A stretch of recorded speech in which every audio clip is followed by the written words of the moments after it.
L'entreprise Boucharenc est une entreprise qui fabrique des chaussures orthopédiques, des appareils spéciaux et des orthèses plantaires. Nous sommes situés en Lozère, nous travaillons sur 6 départements et aujourd'hui la société compte 16 employés. J'ai décidé de mettre en place une démarche d'éco-conception dans l'entreprise, d'une part parce que ça correspond à un style de vie et à ma façon de vivre, et d'autre part parce que travaillant dans le monde de la santé, il me semble que des produits éco-conçus vont dans le sens du bien-être du patient. Cette démarche est également pour nous un élément de différenciation par rapport à nos concurrents. Dans le cadre de l'opération collective Éco-Concept portée par les chambres de commerce et d'industrie du Languedoc-Roussillon, nous avons entrepris cette démarche.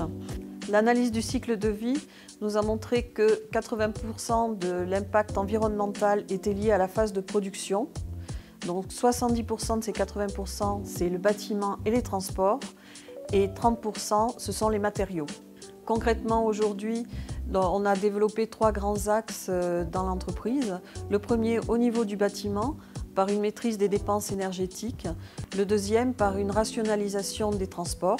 Et le troisième axe s'est orienté sur les matériaux, où nous avons travaillé avec nos fournisseurs pour trouver des matières biocompatibles qui puissent répondre au respect de l'environnement, en particulier au niveau des posteries utilisées, de leur provenance, ainsi qu'au niveau des caoutchoucs ou de divers autres matériaux, tels le liège par exemple. À travers l'exemple de Boucharenc, on peut voir que l'éco-conception est applicable à tout type d'entreprise. Aujourd'hui, l'éco-conception a été intégrée à la stratégie d'entreprise.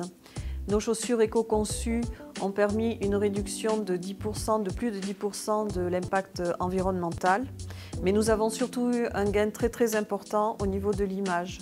Contrairement aux idées reçues, les chaussures éco-conçues se font à un prix équivalent, donc pas d'augmentation de coût de revient.